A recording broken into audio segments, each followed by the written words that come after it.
Hello, my name's Jazzy Mitchell. I'm with Desert Palm Press, and we are here with five excellent writers who are going to be reading excerpts from their works in progress or published novels. And we will hear a bit more about that in a moment. Let me introduce you to everyone first. We have Laurie A. Egan, who will be All right. reading from Double Cross. And we're glad to have you, Laurie. Hello. Also, Tony Draper, who will be reading from Cinco de Mayo, which sounds very interesting, and we can't wait to hear from that. We also have Sylvia Patience, who's reading from a work in progress, The Double Crossing. Hello.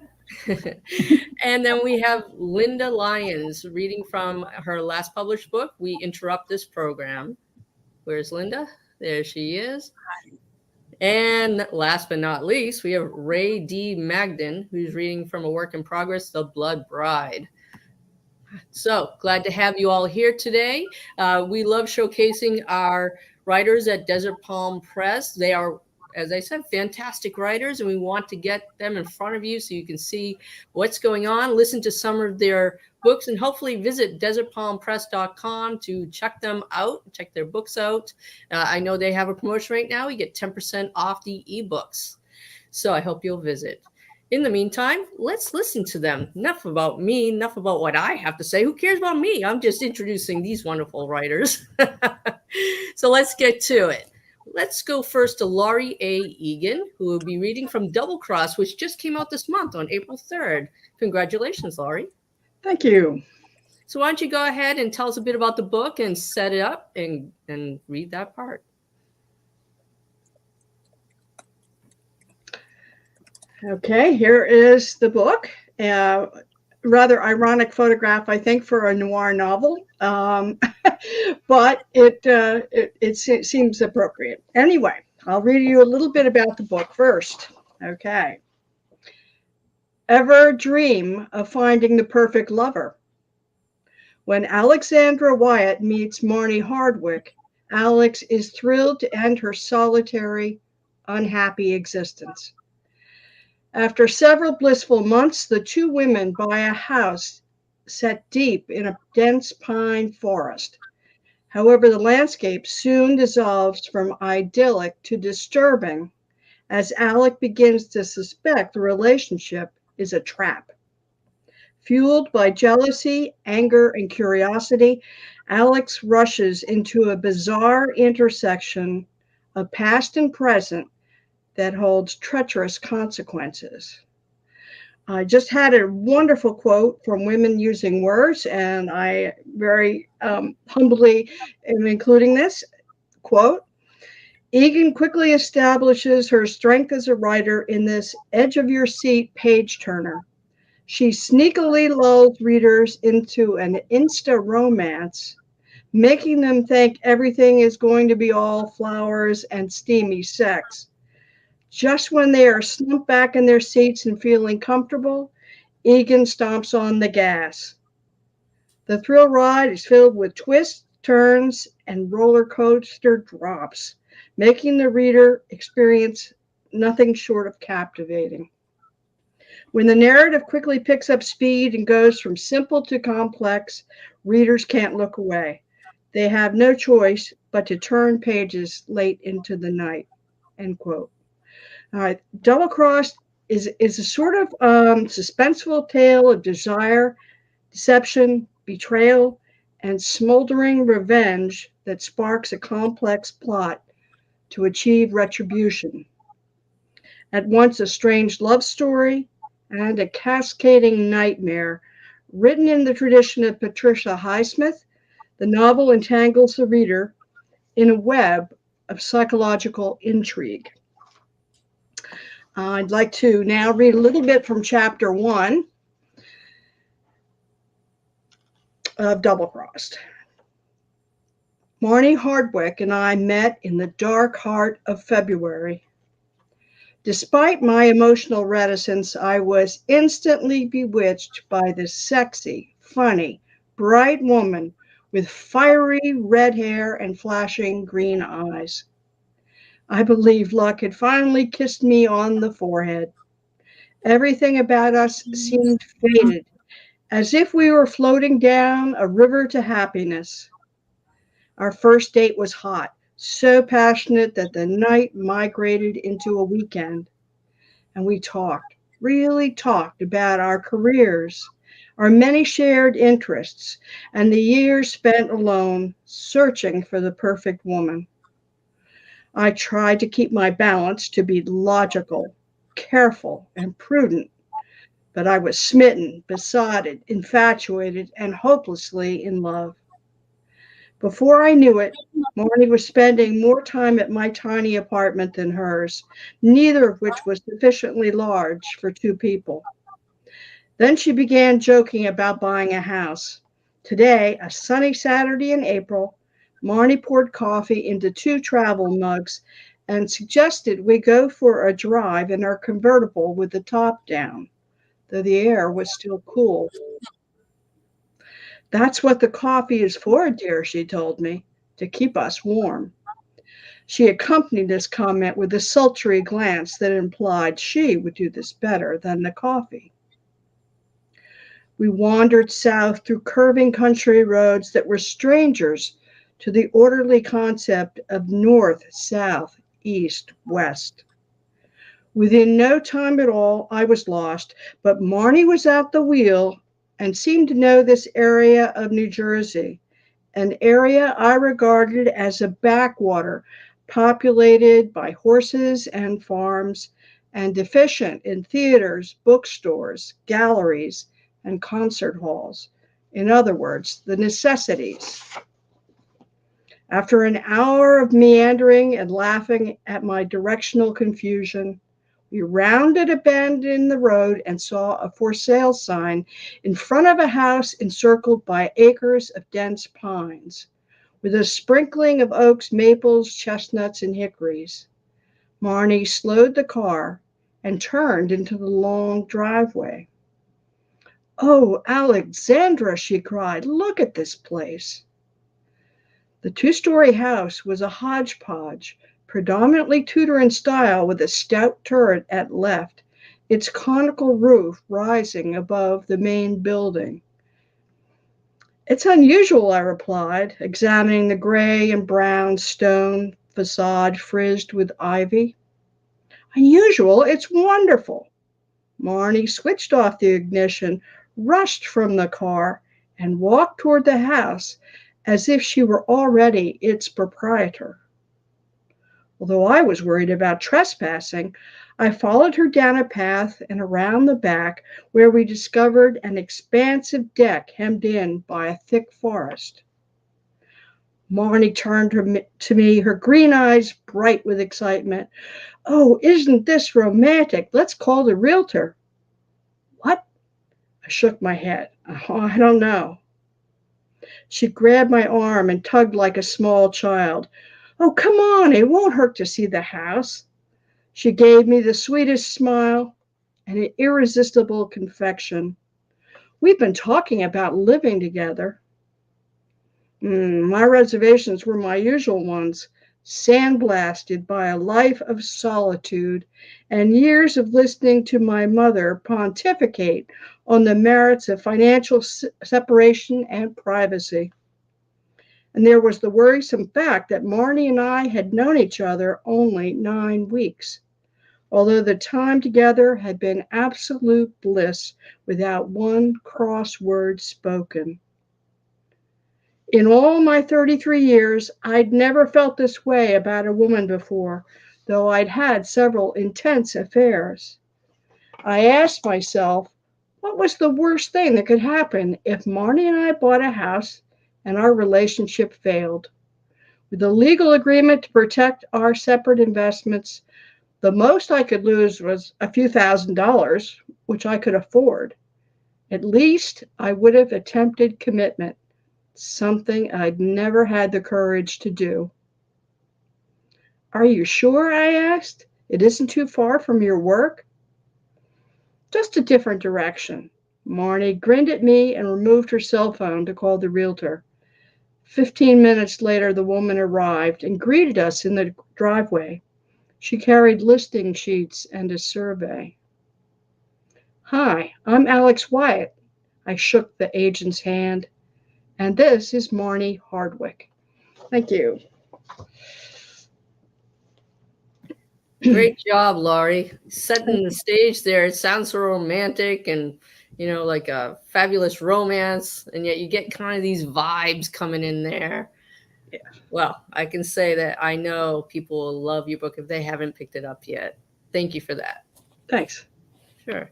So, Tony Draper, you're up. You're going to read from Cinco de Mayo, a page turner Bobby Gaza mystery that is coming out in 2 days. Yeah. Here it is. All I have right now is the print copy for as a proof. But if you couldn't guess, it's set around Cinco de Mayo on San Antonio's Riverwalk.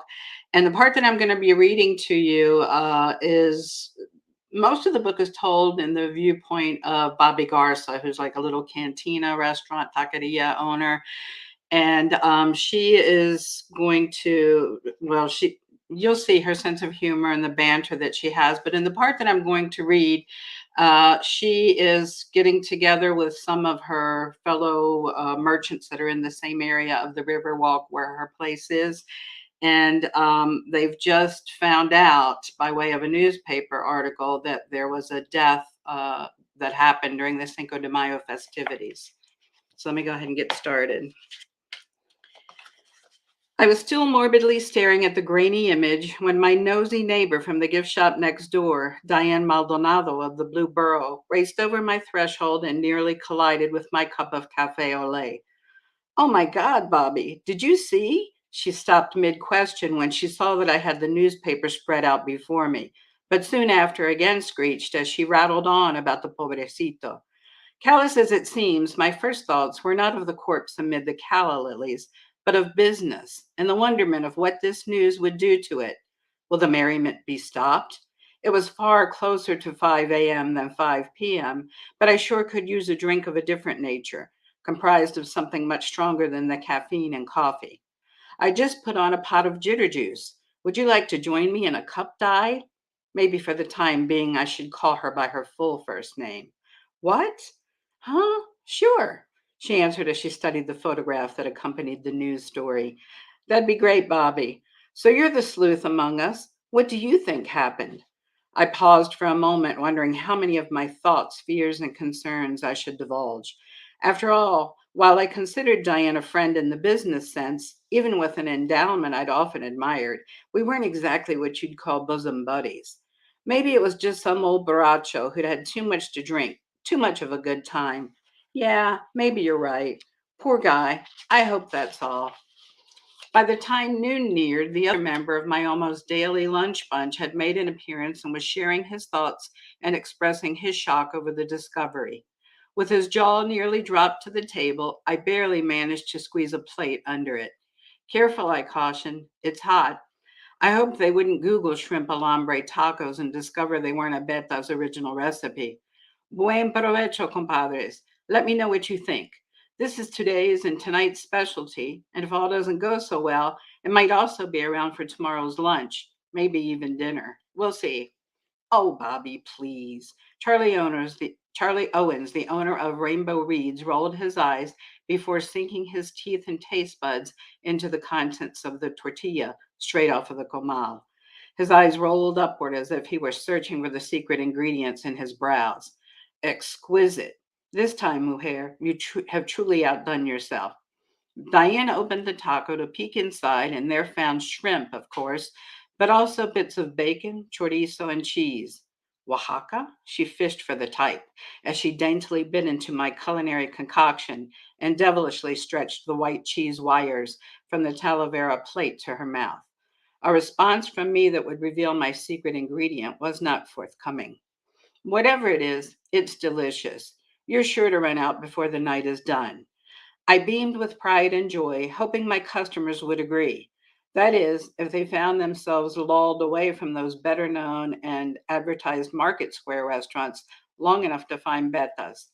Our conversation, like the melted cheese, was pulled around a myriad of hot topics, from the previous night's financial successes to the morning's news about the untimely drowning.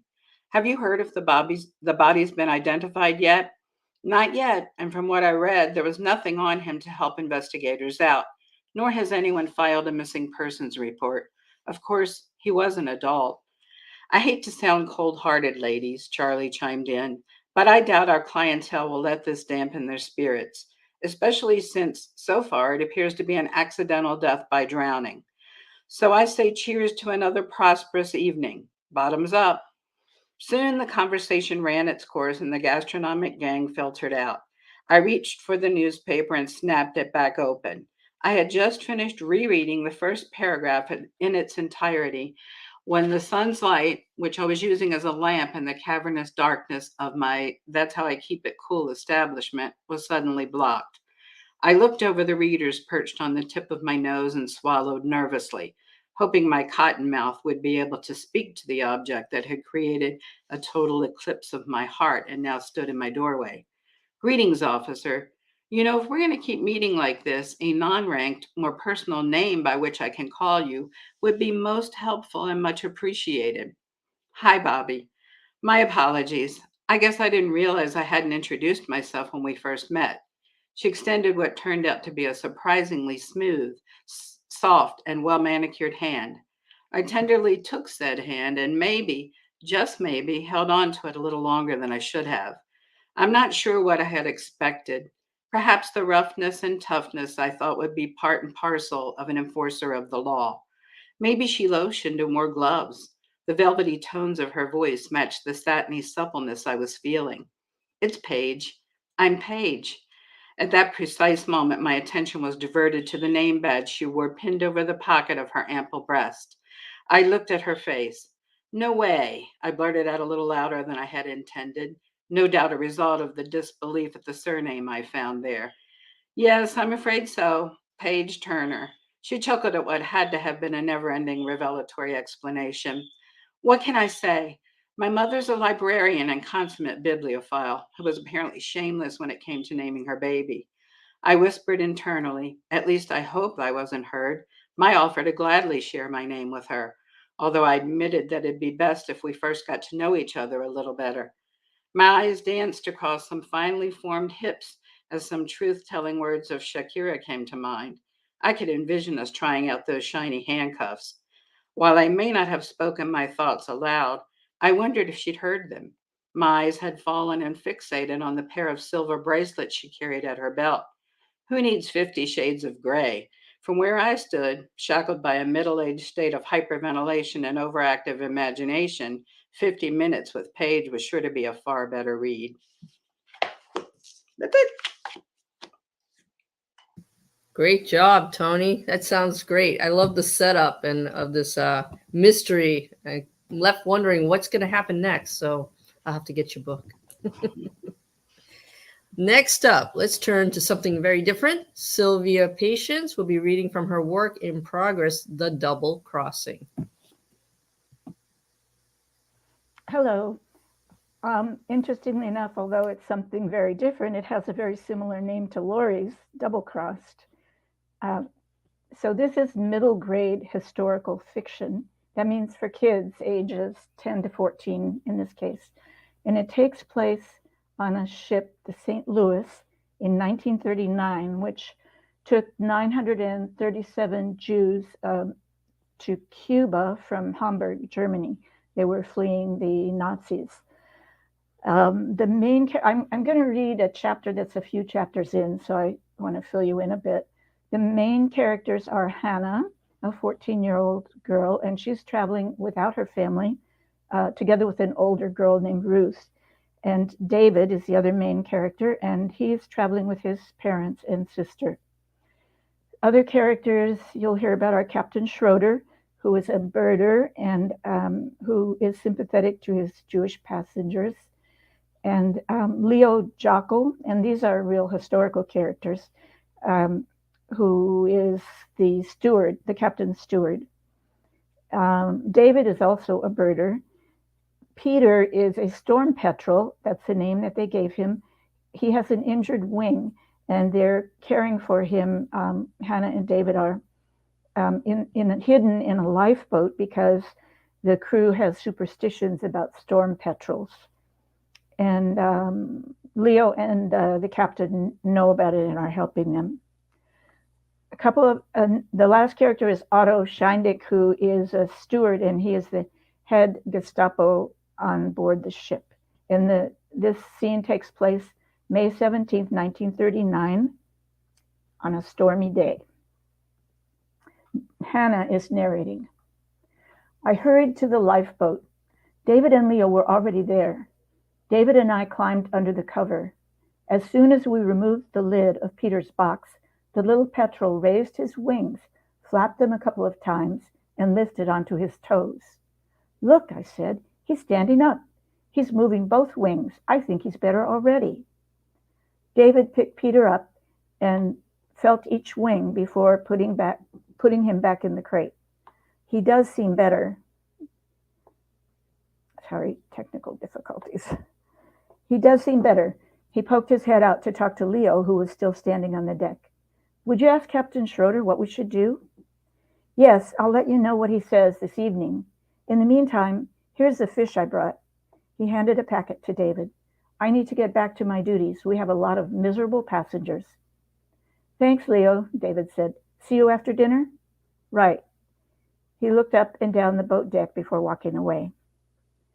Soon after David put the cover back down, we heard footsteps approach. Whoever it was stopped close by. I heard the scratch of a match and smelled cigarette smoke. There was enough light, even under the lifeboat cover, for me to see David's eyes widen. He put a finger to his lips and held the bird close. Cigarette smoke drifted under the cover. There goes Jockle, a man's voice said with contempt. I wonder what he's up to. He's a Jew lover like the captain. He better watch out. I've got my eye on him. Another man's voice said, I wouldn't want to be on your bad side, Otto. I tensed in every muscle. The first man must be Otto Scheindick. David and I looked at each other. Hey, continued the second man, don't you think it's funny how these Jews are puking their guts out? They both laughed. A little rough sea and they can't take it. Why are we going so fast on this new course anyway? What's the big hurry? I don't know, but I'll find out. That was Scheindick again. The sooner we get to Havana, the better for me. I've got an important mission there. A mission? For the party? Not just the party. Listen, Heinrich, can I trust you to keep a secret? I may need your help, and I'm going to have to hide something in our cabin. Don't worry, you can trust me. I won't say a word to anyone. You know I'm doing important work. You're here because I got them to assign you and the other Gestapo as firemen. I needed loyal party men to help keep an eye on this boatload of Jews. The word was followed by the sound of spitting. I know. I've heard you're really coming up in the party. Scheindick lowered his voice almost to a whisper and said, That work for the Gestapo is not my only mission. I have a job for the Abwehr. I'm meeting a connection in Havana who's going to give me documents to take back to Germany. The Abwehr? Military intelligence? Mein Gott, I didn't know, said the other man, Heinrich. Of course I'll help, whatever you need.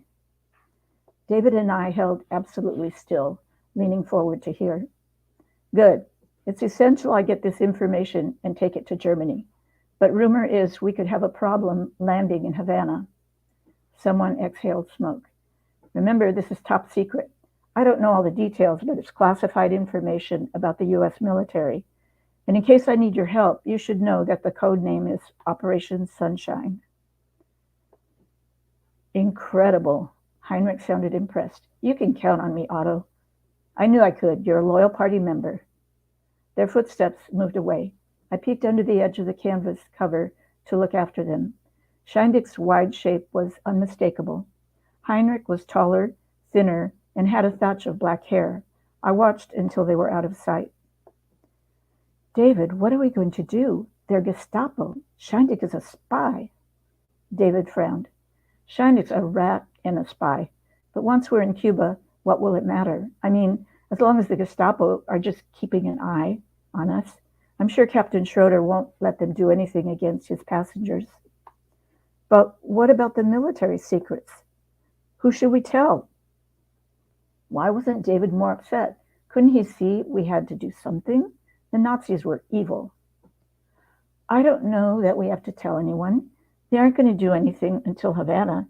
Come on, we can talk quietly while we feed Peter. He held the bird against his chest and pried its beak open. I began to push the little pieces of fish into Peter's throat. Doesn't David understand how important this is? But he's right about one thing. Nothing will happen until Havana. We have time to think about it, make a plan. I wonder what they meant by a new course and being in a hurry, I whispered. And why do we keep hearing about a problem landing in Havana? Maybe Leo knows. We'll ask him this evening. As I pushed one tiny piece of fish after another into Peter's throat, I thought about the disturbing things we'd heard earlier. I don't like how everything's adding up. First, they were in a hurry to leave Sherbrooke. Then you heard something about going to Havana ahead of some other ships. And when we were in the captain's cabin and Leo came in, Captain Schroeder was upset about that radio transmission from Hapag headquarters about a problem. Maybe you're making too big a thing of it. Little problems probably come up on any Atlantic crossing. When we finished feeding Peter, we went to our cabins to take care of our seasick traveling companions. I spent the rest of the morning and early afternoon bringing tea to Ruth and giving her a wet cloth after she threw up. I had to breathe through my mouth to keep the smell of vomit from making me sick, too. By mid-afternoon, the sea calmed and the ship stopped rolling. Ruth was able to keep down the tea and toast I brought. Soon after, she felt well enough that she wanted to go on the deck for some fresh air. I'm fine now. It's amazing how you can go from being so sick you want to die to feeling normal almost as soon as the motion stops. Thanks ever so much for taking care of me. I release you from your nursing duties. I actually laughed a little, something I hadn't done in a while. When we arrived on the deck, Ruth and I savored the cool breeze and took deep breaths of salty air. She gave me a little push. Go have fun. I wasn't thinking about fun. I wasn't thinking about fun. Scheindick's words kept running through my head. Why were Gestapo men on the ship anyway? Why firemen? The idea of the ship catching fire was terrifying. And what should we do about his spy mission? After I left Ruth, I found David in the lifeboat with Peter. No one was around, and I climbed in with him. Are your parents feeling better? Yes, Papa had it pretty bad, but he's all right now. He and Mama are sitting out in deck chairs taking some sun. I peeked out to make sure no one was coming. I don't understand why you're not upset about this spy thing. Now that we know, we have to try to stop them. Why? He said. Think about it. Why are the Nazis stealing information about the U.S. military? Maybe Hitler plans to start a war. The Americans helped defeat Germany in the Great War. He might think they'd fight again, or he might even plan to attack them. His eyes widened. I didn't think about it like that. I just thought it didn't concern us. That's all. Excellent. Loved it, Sylvia. And it sounds like Hannah is pretty smart, huh? She's putting the pieces together right away. And she has that sense of morality where she wants to do something about it. Thank you. Mm-hmm. So we want to hear next from Linda Lyons. She's reading from her newest novel, which came out last November, We Interrupt This Program, which is book 2 of Controllers. Hi, this is the book, We Interrupt This Program.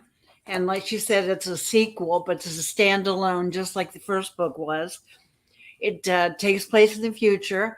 It's the Controllers are a group of quasi-military organization that tracks down renegade robots.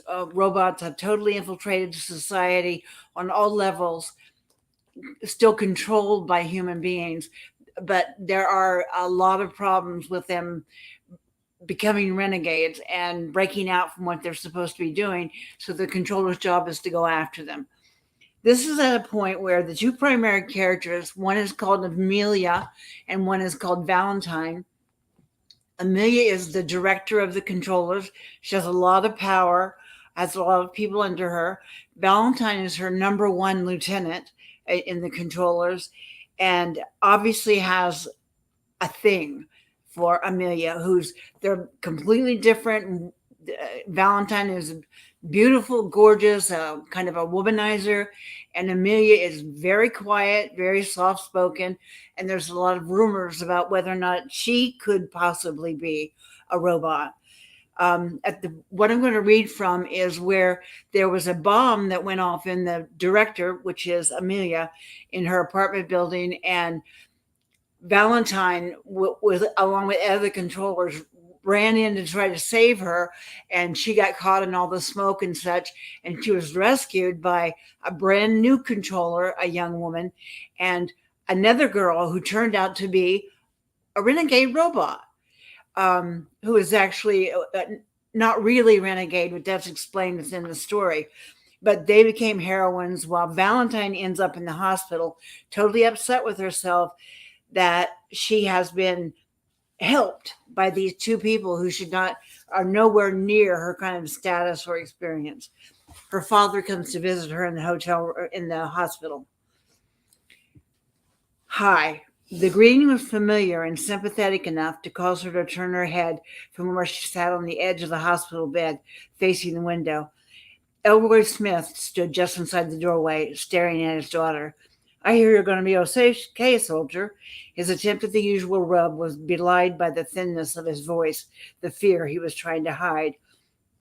Valentine stared for a long moment. Dad, she said, but the word was without invitation. The two studied one another. Elroy was small, barely 5'6", with jet black hair that waved off his forehead and over the collar of his shirt. He wore expensive, stylish, black-framed glasses that he pushed up to the bridge of his nose, realizing too late that his hands were shaking. Close call. I've been closer. Valentine turned back to the window.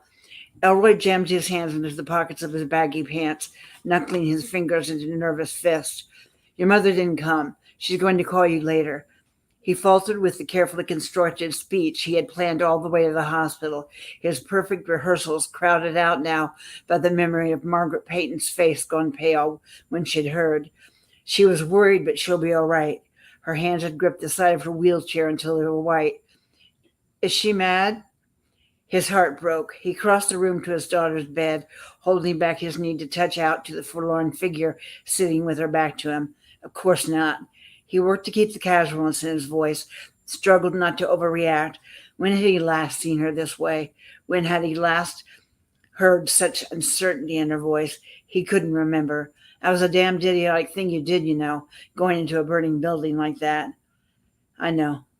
Her defenselessness was a wound, her soft agreement a glimpse of her pain. His anger disappeared. He found himself staring at her shoulder, the round curve of it beneath the hospital gown, looking smaller than it should. He shifted his weight helplessly. 23 years she had been his daughter, since she was a toddler of barely 18 months. He remembered the day her birth mother had placed her on Margaret's lap. The child's hair had been fairer then, her eyes too large for her face, her curious hands already reaching for the controls of Margaret's chair. It had been the first time since her accident, since Margaret's pelvis had been crushed by a renegade android, that he had felt he had his wife back again. I'm not saying I'm disappointed. She isn't either, if that's what's bothering you. It was unquestionably what was bothering her, and mere assurances on his part weren't going to be the healing salve. He supposed it was a natural thing, daughters wanting to please their mothers, but Valentine's dedication to hers transcended mere devotion. Like mother, like daughter, a controller cadet whose young body and career had been broken by a renegade android, her adopted daughter becoming a controller herself, so successful that in a few short years she had exceeded all expectation in the field her mother had been forced to abandon. Maybe Valentine had charged down the same path her mother had taken to prove to herself that she was not as vulnerable as Margaret. Or maybe it was some payback from daughter to mother. I'll do it for you, get them for you, kill them all for you. Maybe the child's own personal demons pushed her so hard. After all, long before Valentine could have understood the tragedy that had paralyzed her new mother, there had been 18 fragile months of exposure to God knows what with her biological mother and the machine who called himself her father. Elroy pulled himself from the circle of thoughts, an old and weary loop he had traveled a million times. He adored his daughter, and he had no idea why they sparred at every given opportunity. The older she became, the more he found himself unable to keep his mouth shut. He rallied at her, the tougher she seemed to become, and here he was again. Ever the hero, he managed, sarcasm aimed not at her. Can't you for once just let somebody else do their job? She said nothing, and he shifted his weight again, groping for words, for relief from his own inability to do what he so desperately wanted, to comfort her. I was going after Amelia. It was a peculiar statement, complete to her somehow, even revealing. He felt his face warm for reasons he didn't understand, the tone of her voice perhaps, too fragile to be familiar.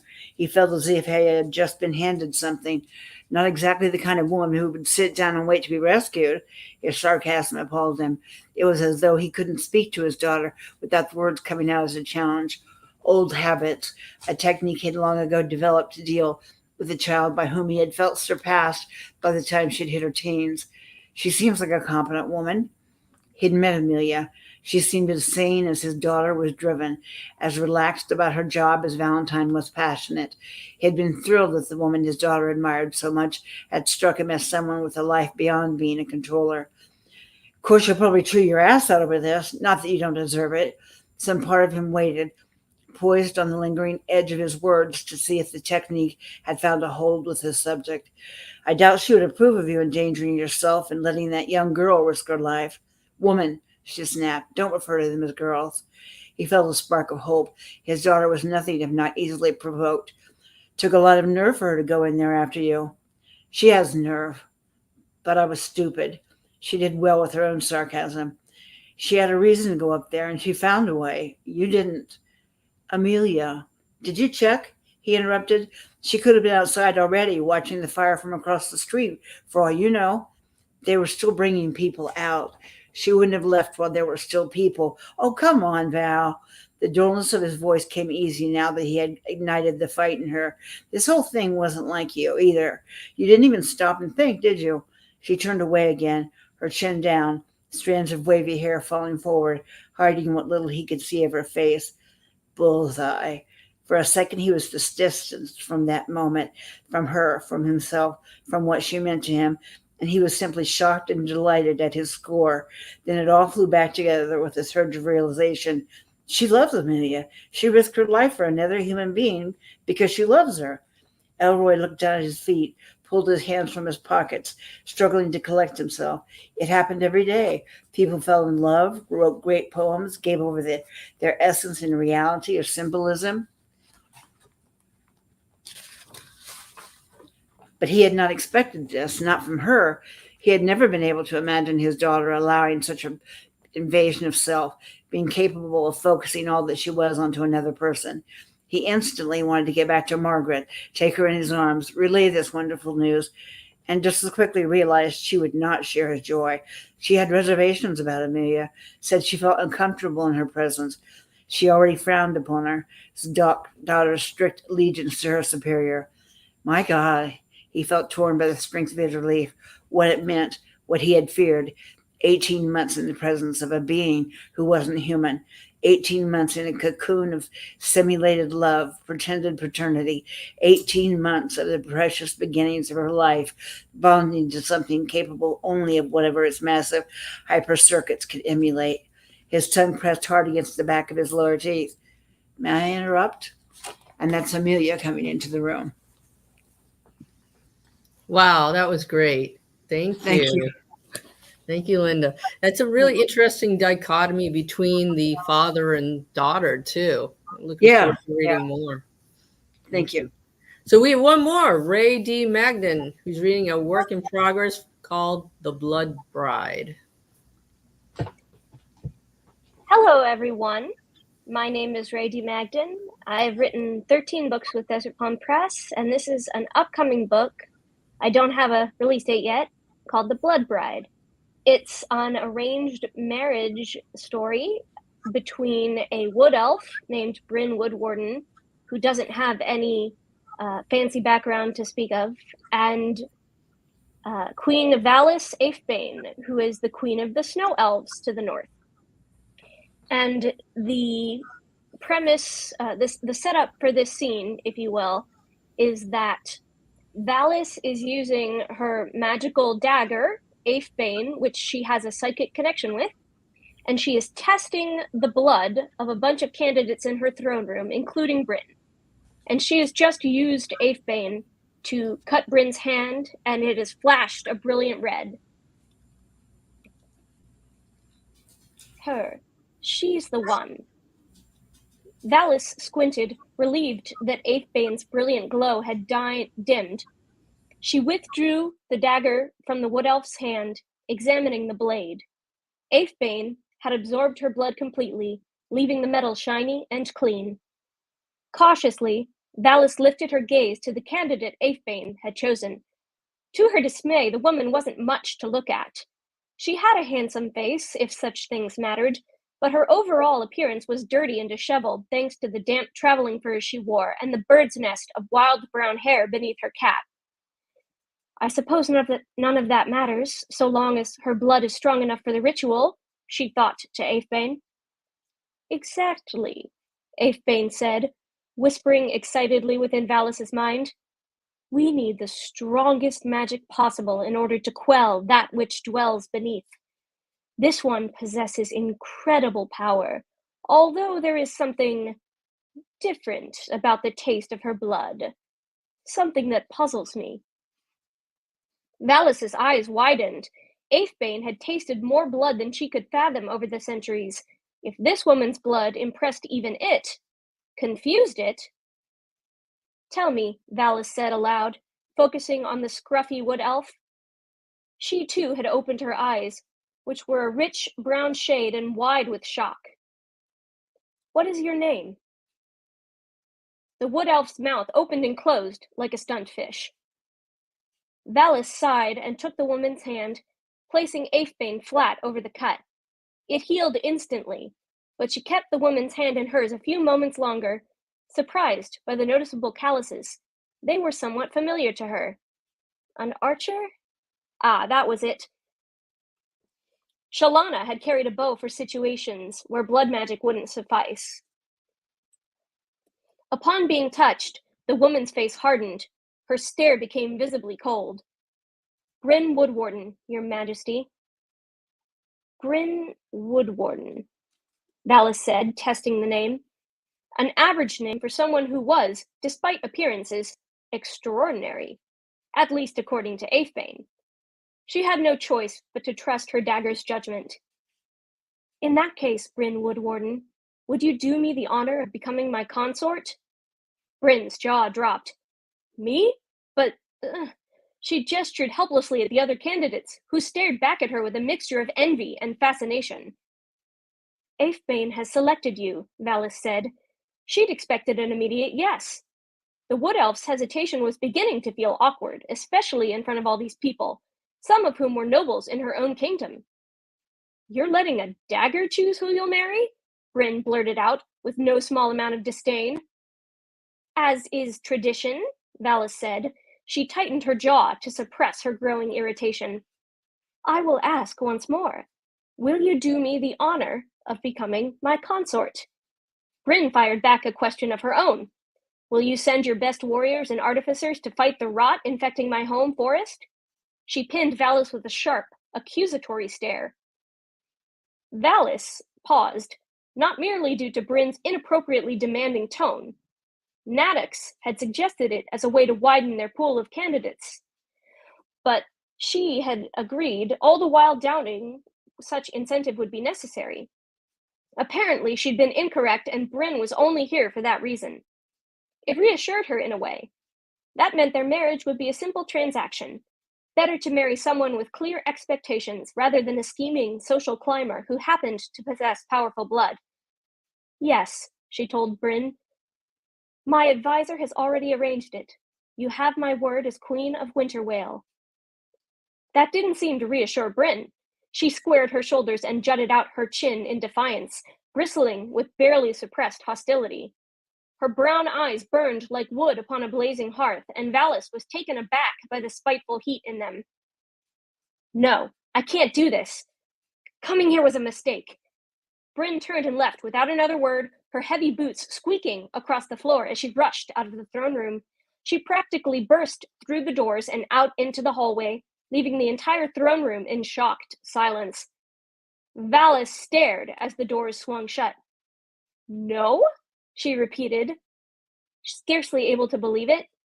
She shoved Aethbane into its scabbard, uncomfortably aware of the other candidates' eyes on her. At least they weren't whispering amongst themselves, yet. What would happen when word of this reached her nobles? You must have made a mistake, she thought to Aethbane. How dare you pick the only woman in this kingdom or any other who would reject a queen's marriage proposal? Is this your idea of a joke? No joke, Aethbane said, though its voice carried a hint of dry amusement. Her blood is perfect for ritual spellcasting. It's the strongest I've tasted in centuries. I've never been wrong before. Aethbane's tone stoked the flames of Valis's temper. Enough, she snarled. I will not stand for this humiliation. Select another candidate or keep your silence. No other even comes close, Aethbane said. The only way you will avoid humiliation is to convince this Bryn Woodwarden to marry you. So, how are you at courting, Your Majesty? Valis balled her hands into fists. Delia, she snapped, causing the flighty human attendant to scurry from the back of the room and make a deep curtsy. Yes, Your Majesty? From the look of shock on Delia's face, she'd witnessed the entire spectacle from the sidelines.